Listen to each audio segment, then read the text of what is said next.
Assalamualaikum warahmatullahi wabarakatuh. Alhamdulillahi rabbil alamin wa binista'in ala hudiya waddin wassalatu wassalamu ala asyrafil mursalin wa ala alihi wa sahbihi ajma'in amma ba'du. Yang saya hormati Bapak Dewiya selaku dosen manajemen operasional dan teman-teman yang saya sayangi. Kami di sini akan mempresentasikan tentang SDM, desain pekerjaan, dan pengukuran kinerja. Sebelum masuk ke materi, izinkan saya memperkenalkan teman-teman diskusi saya, yaitu pertama, saya sendiri Muhammad Zaki Hibrizi dengan NIM 201231036. Yang kedua, Akbar Ilham Budi dengan NIM 201231049.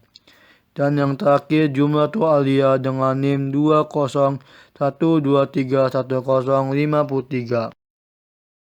A. Strategi SDM untuk keunggulan kompetitif.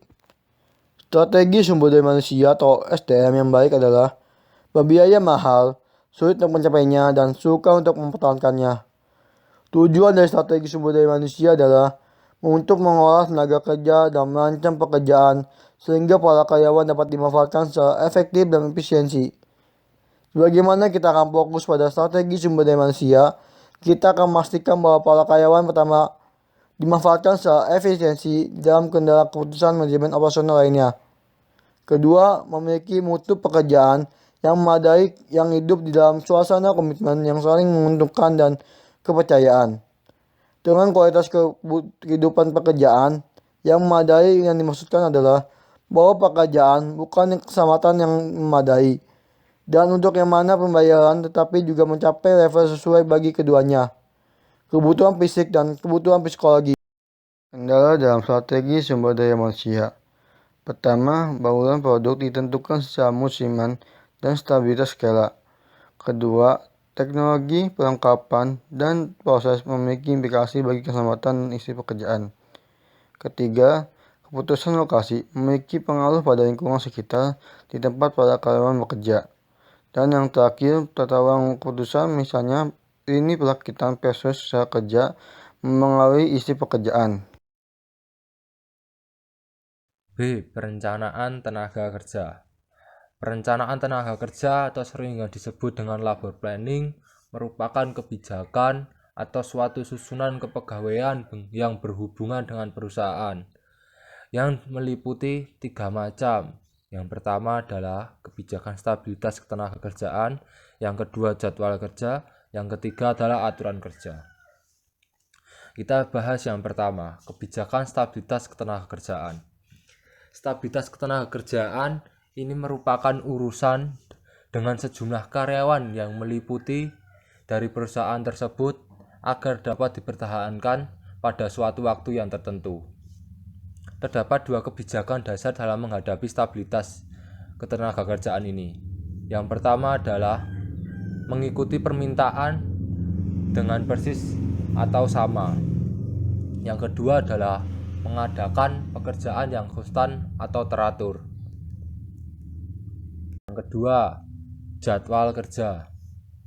Jadwal kerja yang paling populer atau yang paling sering orang awam sering sebutkan adalah flex time atau waktu yang fleksibel.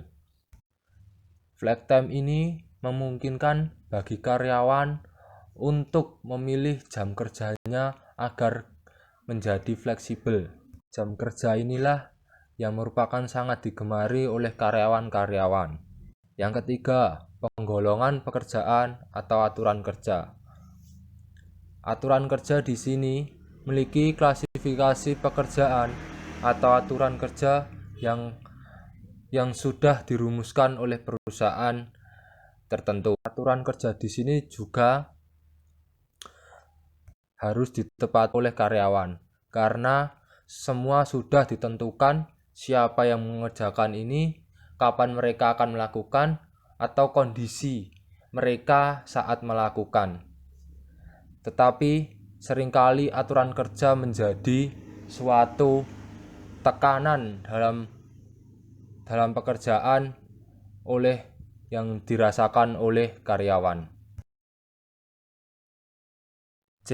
Desain pekerjaan. Desain pekerjaan atau job design menetapkan tugas yang membentuk pekerjaan untuk individual atau dalam kelompok karyawan tertentu. Desain pekerjaan ini sendiri dibagi menjadi 5 macam. Yang pertama, spesialisasi pekerjaan. Yang kedua, ekspansi pekerjaan. Yang ketiga, komponen psikologis. Yang keempat, tim mandiri. Yang kelima atau yang terakhir adalah motivasi dan sistem insentif. Saya akan menjelaskan dari 5 desain pekerjaan itu secara runtut satu-satu. Yang pertama adalah spesialisasi tenaga kerja. Spesialisasi tenaga kerja ini merupakan sangat penting dalam desain pekerjaan karena sebagai variabel manajemen yang dikreditkan oleh suatu perusahaan agar menjadi sempurna. Ahli ekonomi Adam Smith pada abad ke-18 menyebutkan bahwa pembagian tenaga kerja juga dikenal sebagai spesialisasi tenaga kerja atau spesialisasi pekerjaan yang dapat membantu dalam menurunkan biaya tenaga kerja di dalam perusahaan tersebut. Yang kedua, perluasan pekerjaan. Perluasan pekerjaan ini merupakan sangat perbedaan dari spesialisasi tenaga kerja karena perluasan pekerjaan ini dapat lebih bervariasi dan akan dapat meningkatkan mutu hidup pekerjaan seorang karyawan. Teori tersebut dapat diimplementasikan karena banyak karyawan yang menikmati kualitas hidup pekerjaannya yang lebih tinggi setelah melakukan perluasan pekerjaan tersebut. Yang ketiga adalah komponen psikologis dari desain pekerjaan. Komponen psikologis ini adalah hal yang sangat penting. Mengapa?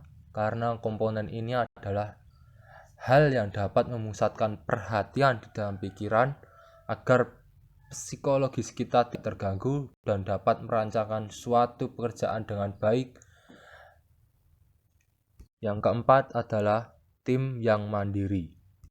Tim yang mandiri merupakan salah satu konsep atau sekelompok pemberdayaan individual seorang yang bekerja bersama-sama menjadi tim untuk mencapai tujuan umum, yaitu memajukan suatu organisasi atau suatu perusahaan.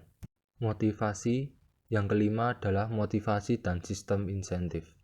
Motivasi dan sistem insentif di dalam perusahaan atau suatu organisasi ini merupakan suatu yang sangat psikologis. Karena apa? Karena insentif di dalam suatu pekerjaan adalah hal yang sangat diperlukan oleh karyawan. Karena insentif tersebut lebih bisa membuat semangat karyawan menjadi lebih dan semangat karyawan tersebut untuk melakukan pekerjaannya menjadi lebih mencapai target yang diinginkan oleh perusahaan tersebut. D. Analisis metode. Metode analisis atau metode analisis adalah memusatkan perhatian pada bagaimana tugas yang diselesaikan. Dengan menggunakan pengetahuan dari ergonomik dan metode analisis, metode dan insinyur ditetapkan dengan menjamin bahwa standar kualitas dan kuantitas dicapai secara efisien dan keselamatan. Teknik metode yang digunakan untuk menganalisis terdapat 3 cara. Yang pertama adalah pergerakan individual, yang kedua adalah aktivitas manusia dan mesin, serta aktivitas kru, dan yang ketiga adalah pergerakan badan. Kemudian berlanjut ke slide ke-8, yakni visual tempat kerja. Visual tempat kerja merupakan tempat untuk membagikan informasi secara cepat dan akurat dengan menggunakan perangkat virtual yang biayanya rendah. Visual tempat kerja dapat menghilangkan aktivitas yang tidak memiliki nilai tambah dengan menerapkan standar, permasalahan, dan keabnormalan secara visual. Kemudian yang ke-9 yakni standar tenaga kerja. Standar tenaga kerja adalah waktu yang harus dipersiapkan untuk melakukan atau melaksanakan seluruh pekerjaan mereka dalam bentuk formal maupun dalam bentuk informal. Standar tenaga kerja dapat ditentukan dengan 4 cara, yaitu yang pertama yakni pengalaman historis. Standar tenaga kerja juga memiliki hubungan dengan standar historis yang dimulai dari berapa jam kerjanya, berapa hasil yang harus diselesaikan, dan berapa keuntungan yang dihasilkan. Kemudian yang kedua adalah studi waktu. Studi waktu dibentuk untuk menetapkan standar tenaga kerja. Kemudian yang ketiga yakni standar waktu yang telah ditetapkan sebelumnya. Standar waktu yang telah ditetapkan sebelumnya dapat untuk membagi pekerjaan ke dalam elemen-elemen yang telah mendalam. Kemudian yang keempat yakni pengambilan sampel kerja. Metode standar tenaga kerja yang terakhir adalah pengambilan sampel kerja. Pengambilan sampel kerja dapat digunakan untuk memperkirakan persentase waktu yang diperlukan oleh pekerja. Kemudian yang slide ke-10 yakni tentang etika. Etika yang muncul di tempat kerja adalah munculnya suatu tantangan yang menarik untuk diketahui. Di dunia kerja sangatlah banyak kendala yang dirasakan oleh karyawan. Kendala-kendala atau permasalahan yang terjadi adalah seperti mengenai kewajaran, keadilan, dan yang paling utama adalah etika yang sangat meluas. Maka dari itu, manajemen perusahaan memiliki peranan yang sangat vital untuk mengedukasi karyawan-karyawan.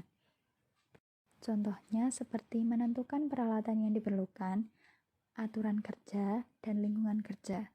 Kebutuhan ini sangat membantu karyawan, bahkan saat karyawan berpendapat tidak harus menggunakan peralatan keselamatan kerja dan bisa langsung berpendapat.